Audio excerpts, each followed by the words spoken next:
नमस्कार दोस्तों, star c world के यूट्यूब ट्यूटोरियल में आपका हार्दिक स्वागत है। आज गणेश चतुर्थी है। गणेश चतुर्थी की आपको बहुत-बहुत बधाई और शुभकामनाएँ। गणेश जी का जो जन्म हुआ है, ये एक बुद्धि के देवता हैं और ये हर विघ्नों का नाश करते हैं। तो जो भी भक्त इनका सही सच्चे हृदय से पूजन पाठ करते हैं, उनके हर विघ्नों का ये नाश करते हैं और उससे बुद्धि और विवेक से भर देते हैं। उसे सही मार्ग पर और सही ज्ञान देते हैं। तो ज्ञान की इसी श्रृंखला पे आज हम लोग आपको बताने जाएँगे। जो हमारी टॉपिक चल रही थी, अब झूठी लुटेरी पत्नी हुआ ससुराल वालों को होगी जेल, का पार्ट 6 में है हम लोग। छठा वर्ज़न है हमारा ये। इसमें हम लोग बात करेंगे इसमें हम लोग आज बात करेंगे CrPC 340, CrPC 195, IPC 191, IPC 193, IPC 199 और आईपीसी 209 सेक्शन के विषय में। जी हाँ दोस्तों, एक कुछ ऐसे कानून हैं जिसमें झूठे केस करने वाले अपने ही केस में अपने ही एविडेंस के दौरान फंस सकते हैं। जिस जो एविडेंस का सेक्शन को यहाँ पे हम क्लियर कर दें आपको।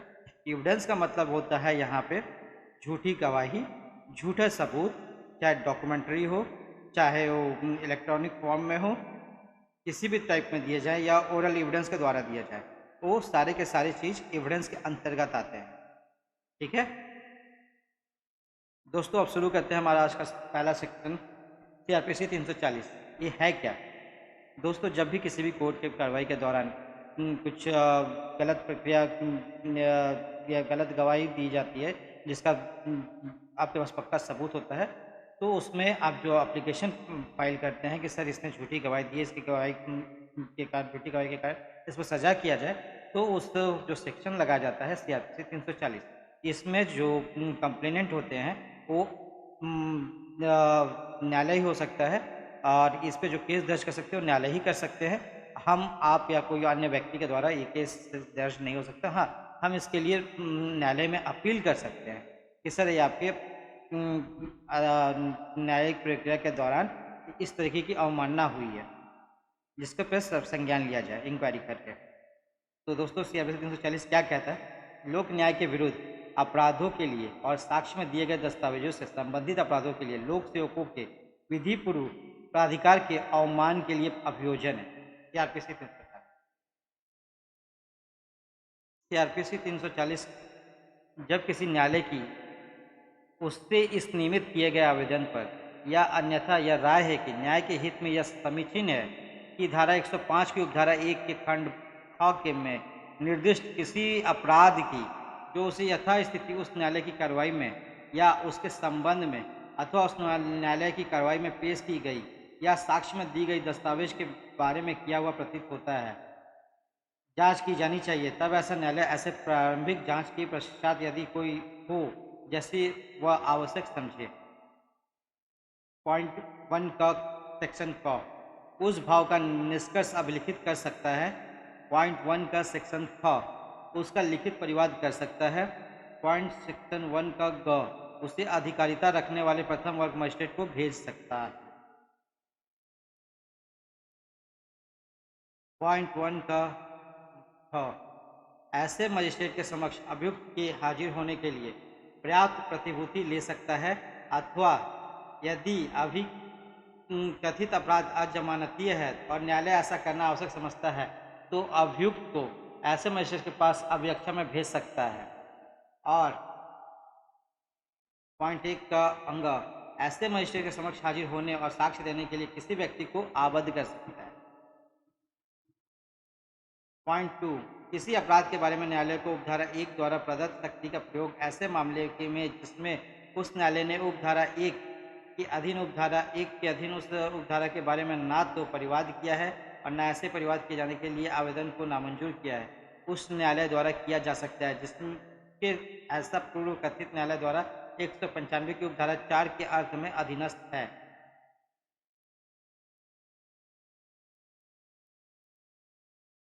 पॉइंट 3 इस धारा के अधीन किए गए परिवाद पर हस्ताक्षर 3.3 का क जहाँ परिवाद वो करने वाला न्यायालय उच्च न्यायालय है, वहाँ उस न्यायालय ऐसे अधिकारी द्वारा किए जाएंगे जिसे वह न्यायालय नियुक्त करे।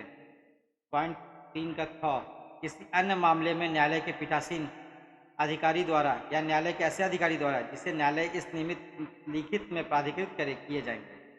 पॉइंट 4, इस धारा में न्यायालय का वही अर्थ होगा जो धारा 195 में है। तो देखा दोस्तों आपने सीआरपीसी 340 क्या है और इसके बारे में क्या क्या भ्रम फैले हुआ है। ठीक है, अब पहले हम जानते हैं भ्रम क्या है। भ्रम ये है कि न्यायालय में जब सीआरपीसी 340 आप लगाते हैं तो सब जगह भ्रांतियाँ फैली हुई है कि इसमें जज साहब ही इसको सेक्शंस को एक्सेप्ट करेंगे, केस दर्ज करेंगे और जब गवाही का समय आएगा तो इसमें गवाह भी जज साहब खुद बनेंगे। ठीक है, ये इसके और मान लीजिए इसमें कहीं जज साहब का ट्रांसफ़र हो जाता है इस बीच में और जब गवाही की जरूरत पड़ेगा तो उन्हें उस स्थान से यहाँ पे आके गवाही देनी पड़ेगी। जी हाँ, सीआरपीसी 340 कहता तो यही है, बट लेकिन इसमें कुछ ऐसे भी प्रावधान है जिसके तहत इस पूरा के पूरे जो बातों का भ्रम फैलाया जा रहा है या जो बातें हैं उसका ने अदर ऑप्शंस भी दिए गए हैं। जैसे इसमें जैसे अभी आपने देखा यहाँ पे किसी अन्य मामले में न्यायालय के पीठासीन अधिकारी द्वारा या न्यायालय में के ऐसे अधिकारी द्वारा जिसे न्यायालय या इस निमित्त लिखित में प्राधिकृत करे किए जाएंगे।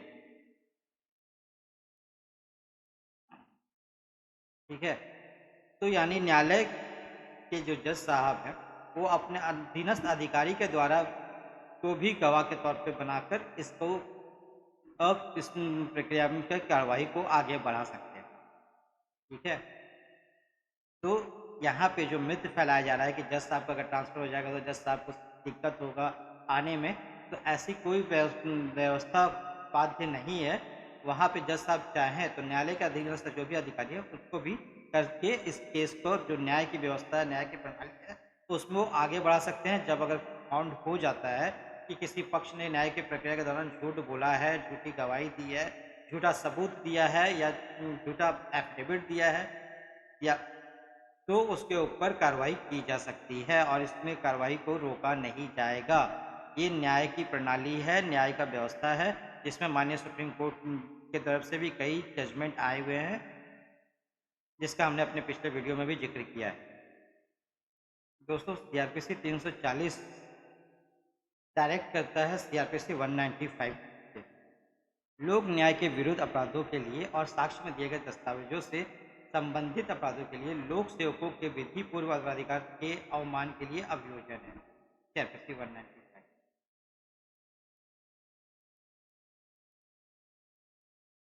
दंड प्रक्रिया संहिता में धारा 195 यानी सीआरपीसी 195 के अंतर्गत जब लोक न्याय के विरुद्ध अपराध जैसे मामलों में अपराध संबंधी साक्ष्य के रूप में दिए गए दस्तावेज अथवा दस्तावेजों से संबंधित अपराधों के लिए लोक सेवकों द्वारा विधिपूर्ण क्रियाकलाप अर्थात न्यायालय में किसी ऐसे मामले को इस प्रकार रखने की प्रक्रिया को बताता है।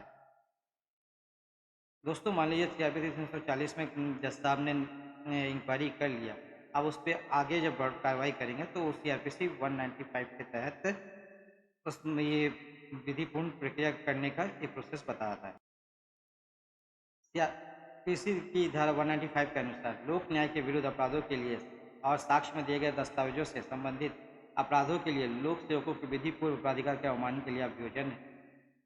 अगर कोई न्यायालय इसमें 2-3 पॉइंट हैं, पॉइंट क में एक का क में उसका पहला पॉइंट ये है भारतीय दंड संहिता 1860 का 45 की धारा 172 से धारा 188 तक की धाराओं के जिनके अंतर्गत ये दोनों धाराएं भी हैं अधीन दंडनीय किसी अपराध का अथवा दूसरा ऑप्शन है ऐसे अपराध के किसी दुष्प्रेरण या ऐसे अपराध करने के प्रयत्न का अथवा तीसरा ऐसे अपराध करने के लिए किसी आपराधिक षड्यंत्र का संज्ञान संबंध लोक सेवक के या किसी अन्य ऐसे लोक सेवक के जिसके वह प्रशासनिक तौर पर अधीनस्थ है लिखित परिवाद पर ही करेगा अन्यथा नहीं।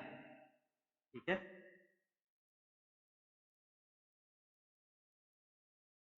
ख क्या कहती है, पॉइंट 1 का ख क्या कहती है सीआरपीसी 195 भारतीय दंड संहिता 1860 का 45 की निम्नलिखित धाराओं अर्थात 193 से भारतीय दंड संहिता यानी आईपीसी इंडियन पेनल कोड की सेक्शंस किसकी बात कर रहा है 193 से 196 जिनके अंतर्गत ये दोनों धाराएं भी हैं। कौन कौन सी 199, 200, 205 से 211 जिनके अंतर्गत ये दोनों धाराएं भी हैं, और 228 में से किसी के अधीन दंडनीय किसी अपराध का है जब ऐसे अपराध के बारे में यह भी कथित है कि वह किसी न्यायालय में की कार्रवाई में या उसके संबंध में किया गया है, अथवा दूसरा क्या है, उसी संहिता की धारा 463 वर्णित या धारा 475 या धारा 476 के अधीन दंडनीय अपराध का जब ऐसे अपराध के बारे में यह अभिकथित है कि वह किसी न्यायालय में की कार्रवाई में पेश की गई साक्ष्य में दी गई किसी दस्तावेज के बारे में किया गया है, अथवा तीसरा उपखंड 1 या उपखंड 2 में विनिर्दिष्ट किसी अपराध को करने के लिए आपराधिक षड्यंत्र या उसे करने के प्रयत्न या उसके दुष्प्रेरण के अपराध का। ठीक है, ऐसे न्यायालय की या न्यायालय के ऐसे अधिकारी द्वारा जैसा वह न्यायालय इस निमित्त लिखित में प्राधिकृत करे या किसी अन्य न्यायालय के जिसके वह न्यायालय अधीनस्थ है लिखित परिवाद पर ही करेगा, अन्यथा नहीं को प्रस्तावित किया जाएगा। तो देखा दोस्तों आपने यहाँ पे क्या कहा जा रहा है, इंडियन पेनल कोड की धारा 193 से 196 और 199, 200, 205 से 211 और 228 में से किसी के अधीन अगर अपराध किया गया है, ऐसा अपराध जो इन सेक्शन में दिया गया है, तो भी सीआरपीसी 340 के तहत सीआरपीसी 195 में कार्रवाई की जा सकती है। अब हम लोग इन सब आईपी6 के बारे में विस्तार से आगे के पढ़ेंगे। दोस्तों सीआरपीसी 195 का पॉइंट 2, जहां किसी लोक सेवक द्वारा उपधारा 1 के खंड कॉम के अधीन कोई परिवाद किया गया है, वहां ऐसा कोई प्राधिकारी जिसके वह प्रशासनिक तौर पर अधीनस्थ है उस परिवाद को वापस लेने का आदेश दे सकता है और ऐसे आदेश की प्रति न्यायालय को भेजेगा और न्यायालय द्वारा उसकी प्राप्ति पर उस परिवाद के संबंध में आगे कोई कार्रवाई नहीं की जाएगी। परंतु ऐसे वापस लेने का कोई आदेश उस दशा में नहीं दिया जाएगा जिसमें विचारण प्रथम बार के न्यायालय में समाप्त हो चुका है। तीसरा उपधारा 1 के खंड ख में न्यायालय शब्द से कोई सिविल, राजस्व या दंड न्यायालय अभिप्रेत है और इसके अंतर्गत किसी केंद्रीय, प्रांतीय या राज्य अधिनियम द्वारा या उसके अधीन गठित कोई प्राधिकरण भी है यदि वह उस अधिनियम द्वारा इस धारा के प्रयोजनार्थ न्यायालय घोषित किया गया है।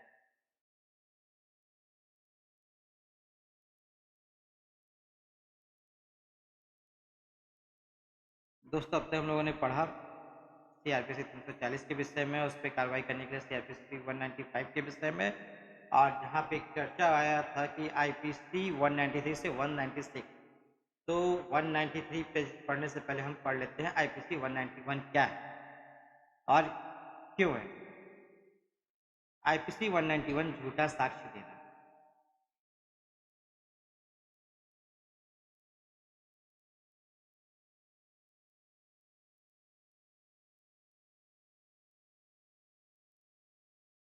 झूठा साक्ष्य देना यानी झूठी गवाही देना।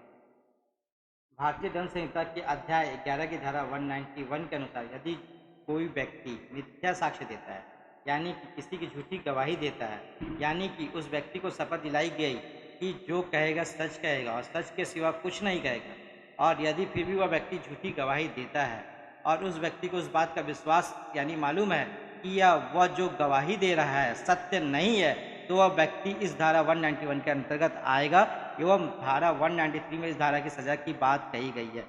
जी हाँ दोस्तों, जिस बात का हमें इंतजार था ये वही सेक्शन से आईपीसी 191 यानी झूठा साक्ष्य देना यानी झूठी कोर्ट गवाही देना कोर्ट में, यही ओरल एविडेंस कहलाता है। ये भी एविडेंस ही है।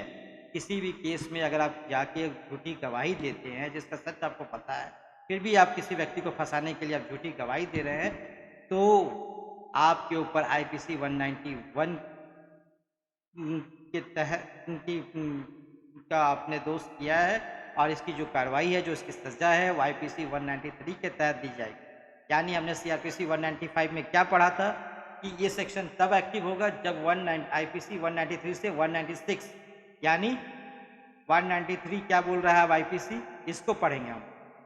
और आप आईपीसी 193 में जो सजा की बात कही गई है वो आईपीसी 191 के अपराध होते हैं। ठीक है, और आईपीसी 191 क्या बोलता है, झूठी गवाही देना यानी झूठी गवाही देना यानी एक ओरल एविडेंस देना किसी के खिलाफ। अगर किसी ने भी कोर्ट में झूठी गवाही दी है उसने तो आईपीसी 191 के तहत उल्लंघन किया है और जिसके लिए उसे सजा भी मिलेगी आईपीसी 192 3 के अंतर्गत।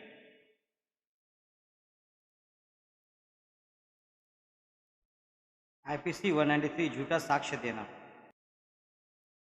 भारतीय दंड संहिता यानी सीआरपीसी की धारा 193 के अनुसार जो भी कोई शासक किसी न्यायिक कार्रवाई के किसी भी प्रकरण में झूठा साक्ष्य देगा, झूठा साक्ष्य, साक्ष्य मतलब यहाँ पे जो भी है false evidence, false evidence, evidence का मतलब है oral evidence, written affidavit, documentary evidence, ठीक है, या किसी भी प्रकार की एविडेंस। तो यहाँ एविडेंस की बात कही गई है, ठीक है, तो इसमें कुछ भी हो सकता है, देगा या किसी न्यायिक कार्रवाई के किसी प्रकार में उपयोग किए जाने के प्रयोजन से झूठा साक्ष्य गढ़ेगा तो उसे किसी एक अवधि के लिए कारावास जिसे 7 वर्ष तक बढ़ाया जा सकता है और साथ ही वह आर्थिक दंड के लिए भी उत्तरदायी होगा। जी हाँ दोस्तों, यानी आपने कोर्ट में झूठी गवाही दी, झूठा साक्ष्य दिया, सबूत दिया या झूठी एफिडेविट दिया तो आपको सजा 193 के तहत मिलेगी, जिसका कारावास है 7 साल तक और आर्थिक दंड भी दिया जा सकता है आपको। ठीक है, इसलिए कहा जाता है कि कोर्ट में कभी भी झूठ ना बोलें, कोर्ट की प्रक्रिया के दौरान झूठ ना कहें। लेकिन जब आपने झूठ बोला है, अधिकांशतः अदालतें इस मामले पर संज्ञान नहीं लेती है क्योंकि उनके पास कोई प्रूफ नहीं होता है, इस कारण से इसमें थोड़ा समय लग जाता है।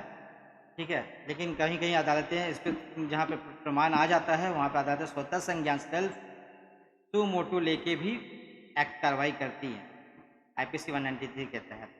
इसके कई मामले भी प्रकाश में आए हैं और मीडिया में भी आए हुए हैं, चर्चित मामले। ये ऐसा भी मसला हुआ है जहाँ पे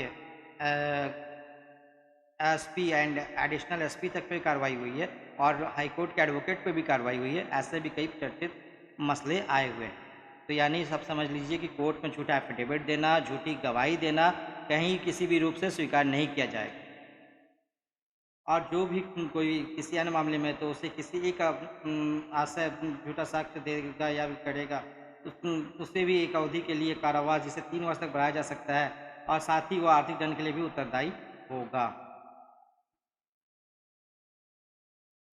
तो देखा दोस्तों आप लोगों ने आईपीसी 193 जो कि सीआरपीसी 195 में बोला जा रहा था और 195 के 193 से 196 का जो सेक्शन था उसमें बोला गया था।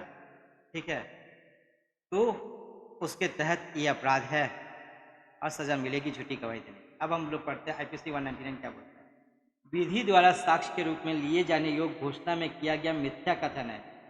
अब अदालत तो जो है यानी न्यायालय जो है वो आईपीसी 190 तहत के भी संज्ञान ले सकती हैं। क्या? False statement made in declaration which is by law receivable as evidence.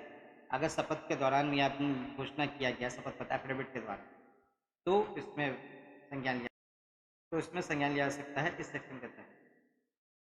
IPC 199 विधि द्वारा साक्ष्य के रूप में लिए जाने योग्य घोषणा में किया गया मिथ्या कथन।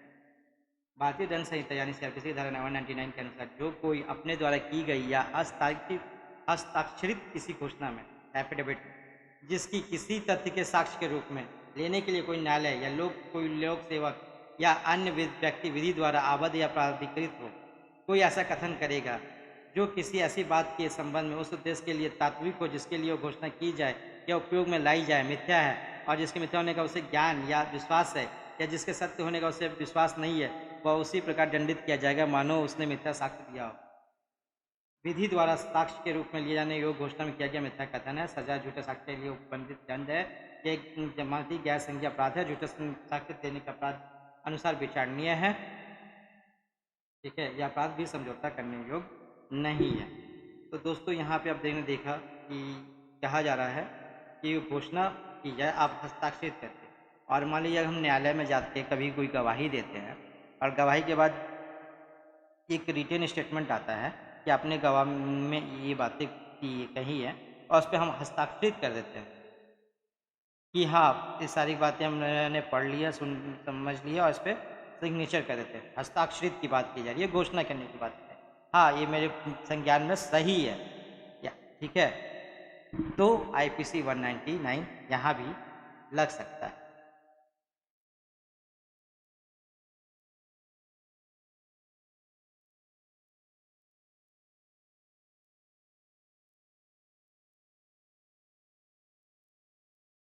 अब आईपीसी 209 क्या है? बेईमानी से न्यायालय में मिथ्या दावा करना। ठीक है, आईपीसी 209 है बेईमानी से न्यायालय में मिथ्या दावा। ठीक है, धारा 209 का विवरण क्या है? सीआरपीसी 209 के अनुसार जो कोई कपटपूर्वक या बेईमानी से या किसी व्यक्ति को क्षति या क्षोभ कारित करने के आशय से न्यायालय में कोई ऐसा दावा करेगा जिसका मिथ्या होना वह जानता हो, वह दोनों में से किसी भांति के कारावास से जिसकी अवधि 2 वर्ष तक की हो सकेगी दंडित किया जाएगा और जुर्माने से भी दंडनीय होगा। ठीक है, न्यायालय में गलत दावा करना 2 साल प्लस जुर्माना गैर संज्ञेय जमानतीय प्रथम श्रेणी का मजिस्ट्रेट के द्वारा विचारणीय है। ठीक है, यानी देखिए मान लीजिए कोई आपके साथ घटना घटी, आप जा रहे थे रोड से और एक्सीडेंट हुआ। ठीक है, लेकिन वो एक्सीडेंट आपने नहीं किया, आप कहीं पे आप जाके देख रहे हैं कि एक्सीडेंट हुआ है, आप देख रहे हैं, उसी में से तब तक एक व्यक्ति क्या होता है जिसका आप दुश्मनी होता है, वो थाना में जाके एफआईआर आपके खिलाफ कर देता है कि इस भी व्यक्ति ने ये किया।